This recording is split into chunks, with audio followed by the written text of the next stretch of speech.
Kenapa kementerian ini kok ceroboh sekali? Menterinya pergi tanggal 11. Kok bisa menandatangani permen tanggal 13? Saya hanya ingin menggarisbawahi apa yang disampaikan Pak Sony tadi terkait dengan Permen HUT nomor 9 tahun 2026. Kenapa kementerian ini kok ceroboh sekali? Menterinya pergi tanggal 11. Kok bisa menandatangani permen tanggal 13? Tanggal 13 apa nih? Juli kan? 13 Juli kan kemarin kan tanda tangannya. Kok bisa kayak gitu? Apa apa yang terjadi nih gitu? Kompak gitu ya. Jangan jangan satu bisa menjerumuskan menterinya sendiri. Kemudian ini kan nyalain aturan. Tanda tangan di tanda tangan basah lagi. eh Coba deh di iniin lagi ya, gimana nih ceritanya nih. Kemudian terkait dengan hal itu juga ya, terkait pembentukan Pusat Pengelolaan Ekosistem Hutan. Waktu tanggal 20 Mei, saya memimpin rapat dengan Kementerian Kehutanan.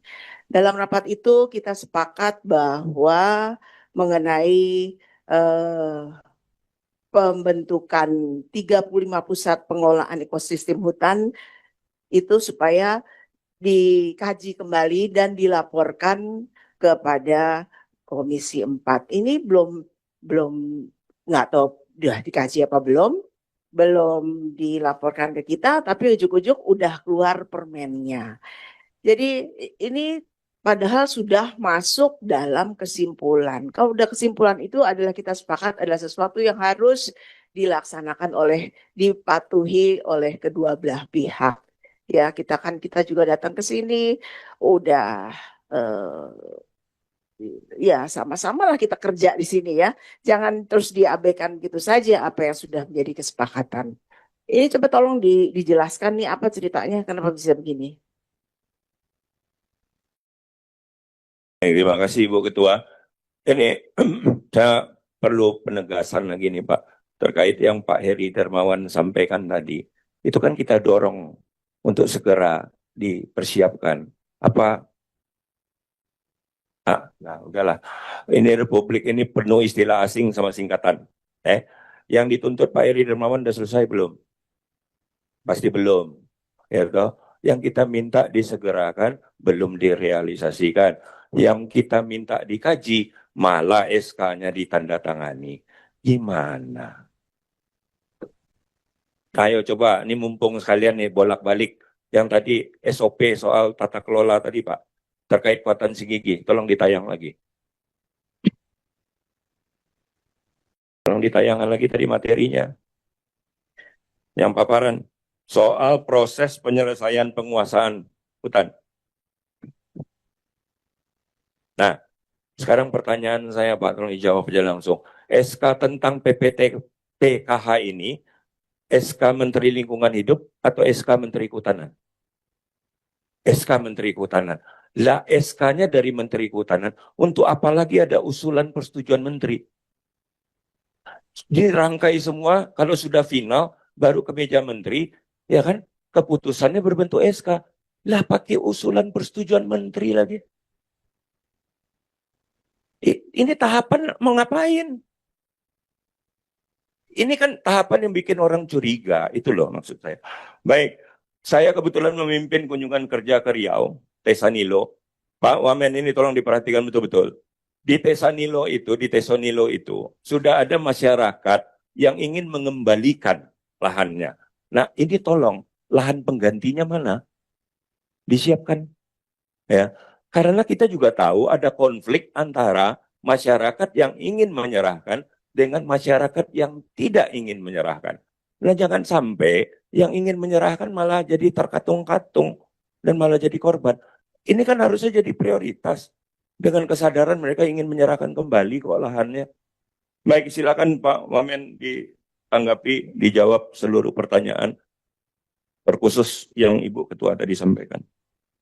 Kemudian Ibu Ketua terkait dengan organisasi PUSPEH atau Pusat Pengembangan Ekosistem Hutan, dari hasil raker tanggal 20 Mei, kami bersepakat untuk kemudian mengkaji ulang dan kemudian melaporkan kepada Komisi 4 DPR RI.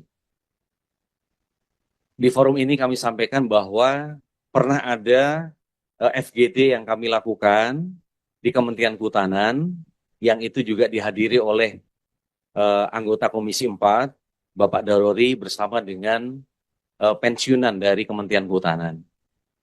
Nah, saat itu kami jelaskan dan sudah dipahami ya bahwa urgensi untuk adanya PUSPEH atau Pusat Pengembangan Ekosistem Hutan. Tapi kami menyadari kami ada kekhilafan ya. Seharusnya kami segera melaporkan itu kepada Komisi 4. Kami mohon maaf Bapak Ibu sekalian, terutama kepada Ibu Pimpinan, Ketua Komisi 4. Dan itu perlu untuk nanti bisa dikaji ulang, Bu. Jadi kalau begitu Pak Adrian? Iya. Jadi Permen HUT yang kemarin ditandatangani ya nomor 9 tahun 2006 tanggal 13 Juli memang mekanisme di kami ini ada tanda tangan elektronik, Bu. Iya. Iya, oh bahasa. Izin, baik. Izin. Tapi prinsipnya begini, Ibu Ketua, intinya itu bisa kita hold ya untuk kemudian ada pengkajian kembali. Jadi mohon arahan dari Pak Ketua. Ibu Ketua. Terima kasih pimpinan dan anggota Komisi 4 DPR RI. Kami perlu menyampaikan bahwa kami berterima kasih atas dukungan dan arahan Komisi 4 kepada Kementerian Kehutanan sehingga pada tahun 2025 kami mendapatkan predikat wajar tanpa pengecualian dari BPK-RI yang ini berturut-turut konsisten dari 2017. Kemudian kami juga perlu menyampaikan bahwa tahun 2025 Kementerian Kehutanan mendapatkan penghargaan sebagai yang terbaik dalam unit kerja pengadaan barang dan jasa dari semua kementerian dan lembaga di pemerintah pusat. Bapak Ibu sekalian, terima kasih kepada pimpinan dan para anggota yang tadi sudah menyampaikan pertanyaan. Ada Pak Daniel Johan, Pak Rajiv, Ibu Nevi, Bapak Tia Khalid, Bapak Sony, Bapak Hasan Saleh, Bapak Adrianus Asia Sidot, kemudian Bapak Heri, Bapak Ahmad Johan, pimpinan, Ibu Ketua Komisi 4, kemudian Bapak Alex, Wakil Ketua. Pertama, langsung saja terkait dengan piutang 4,81 T yang belum dijelaskan, bahwa piutang tersebut terdiri atas piutang lancar 500 miliar, piutang lama atau macet sebesar 3,3 triliun, terdiri dari PNBP penggunaan kawasan hutan dan PNBP dari PBPH. Kemudian ada proses penghapusan piutang 300 miliar sesuai dengan keputusan dari Menteri Keuangan.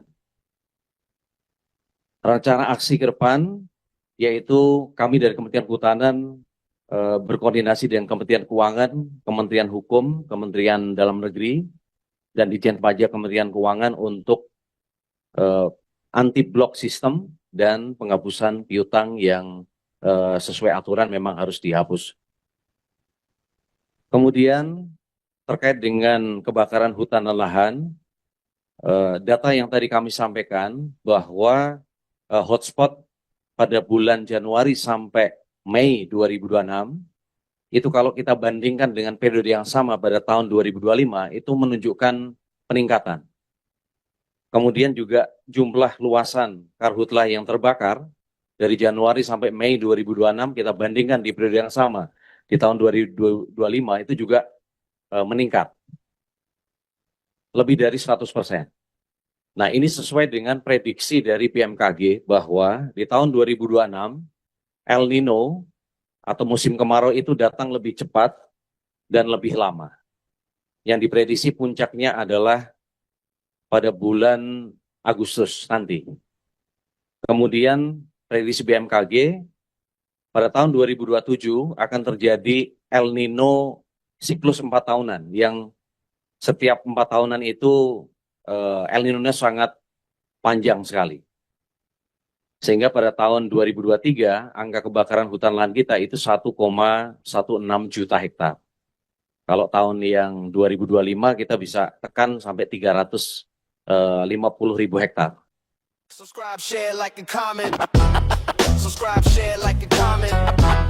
Subscribe, share, like, and comment. Subscribe, share, like, and comment. Subscribe, share, like, and comment.